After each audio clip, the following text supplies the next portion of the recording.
Assalamualaikum warahmatullahi wabarakatuh. Perkenalkan, nama saya Dinda. Saya dari kelas PGMI 3D. Di sini saya akan menjawab pertanyaan dari teman-teman saya, yaitu tugas dari IPA. Pertanyaan pertama yaitu dari saudari Dian, yaitu pertanyaannya tentang apa tujuan listrik dalam kehidupan sehari-hari selain sebagai sumber cahaya, dan berikan alasan mengapa listrik itu penting beserta alasannya. Baiklah, di sini akan menjawab pertanyaan dari Dian, yaitu tujuan dari listrik yaitu untuk penerangan cahaya, di mana kita tidak bisa lepas dari namanya cahaya. Karena di sini cahaya listrik sangat penting untuk kehidupan, karena tanpa listrik kita tidak dapat melakukan aktivitas malam seperti mengerjakan tugas, makan malam, dan lebih banyak lagi. Listrik juga sangat penting untuk sumber cahaya. Selain untuk sumber cahaya, listrik juga sangat berperan penting untuk kegiatan rumah, seperti untuk kita mengecas handphone, menghidupkan lampu di malam hari, menghidupkan kipas angin, dan lebih banyak lagi. Oleh karena itu, listrik sangat penting untuk pencahayaan dan lain sebagainya. Ya, lanjut ke pertanyaan yang kedua, yaitu pertanyaan dari saudari Miranda, yaitu apakah listrik juga digunakan di dalam tubuh manusia? Jelaskan. Iya, karena di dalam tubuh manusia terdapat aliran listrik yang fungsinya adalah untuk mengatur berbagai fungsi organ, mulai dari jantung, otak. Nah, listrik dalam tubuh kita yaitu berasal dari atom yang terdiri dari 3 elemen, yaitu elemen proton, elektron, dan neutron. Lanjut lagi ke pertanyaan yang ketiga, yaitu dari saudari Leles. Pertanyaannya adalah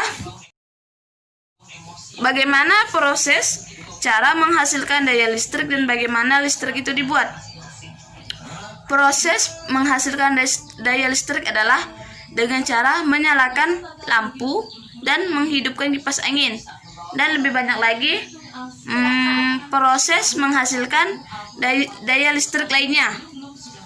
Terus listrik dapat dibuat dengan cara menghasilkan generator mekanik yang digerakkan oleh uap, dihasilkan dari pembakaran bahan bakar fosil atau panas yang dilepas dari reaksi nuklir, atau juga sumber lainnya seperti energi kinetik dan dari angin atau air yang mengalir. Itu juga bisa dapat menghasilkan listrik. Lanjut ke pertanyaan yang keempat, yaitu dari saudari Rosinta. Jelaskan bagaimana cara membuat listrik sederhana. Pertama-tama, kita harus memutuskan apa proyek yang ingin kita bangun. Terus yang kedua, memperoleh bahan bakar yang kamu butuhkan. Ketiga, membuat sebuah bingkai yang berukuran U untuk mendukung baling-baling, yaitu batang magnet permanen yang dipasang pada sebuah proses besi.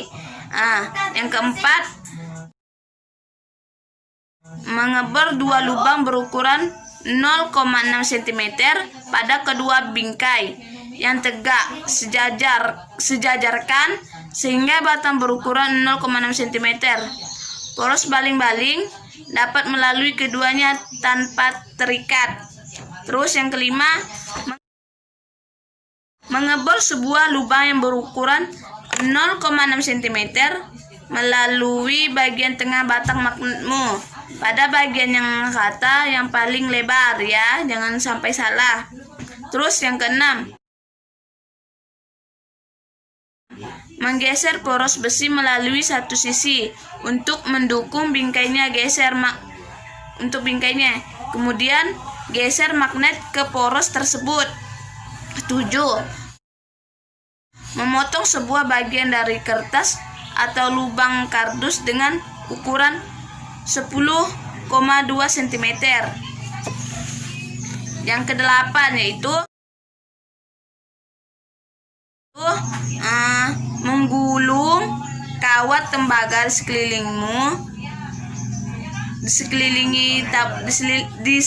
di sekeliling tabung kardus atau kertas dengan tetap membiarkan kawatnya lepas sekitar 40,6 cm sampai dengan 45 sampai 45,7 cm pada masing-masing sisinya untuk dilubangi dan memberi perangkat pengujianmu. Lanjut yang ke-9. Menggeser tabung tersebut di atas poros magnet, kemudian geser poros melalui bingkai pendukung lainnya. Yang ke-10.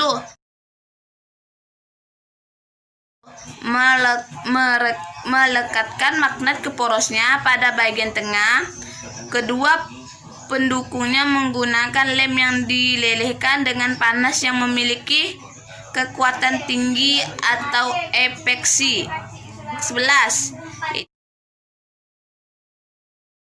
Itu mendukung silinder kertas dengan gulungkan kabel pada bagian tengah poros dengan batang magnet yang terletak di bagian tengah.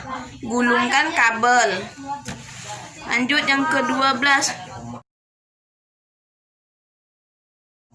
yaitu memutar porosnya dengan jarimu melihat apakah ujungnya magnet mengenai bagian dalam tabung. Terus yang ke-13, merekatkan sebuah ring pada masing-masing ujung poros di luar, lalu pendukung dari kayu. Lanjut lagi yang ke-14 yaitu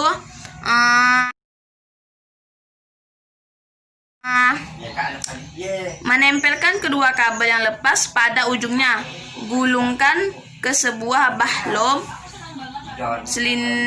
silinder atau yang bertegangan rendah atau menghubungkan yang ke jarum-jarum dari sebuah voltmeter atau milimeter. Yang ke-15 yaitu memutar poros secepat mungkin. Dan lanjut lagi kita ke pertanyaan yang terakhir, yaitu pertanyaan dari saudari Rosanti, yaitu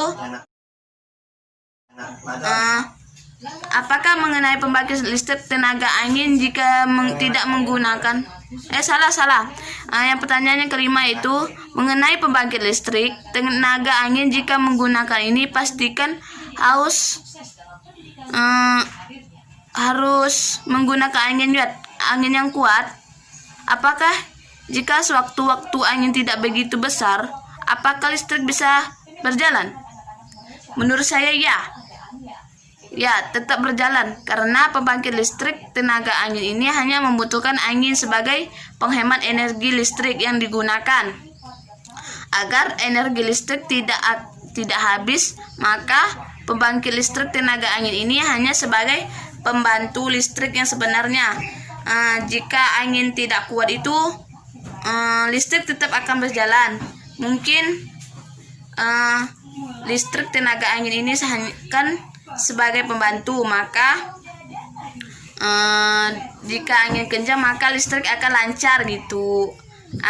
Mungkin itu saja yang dapat saya sampaikan. Kurang dan lebihnya saya mohon maaf.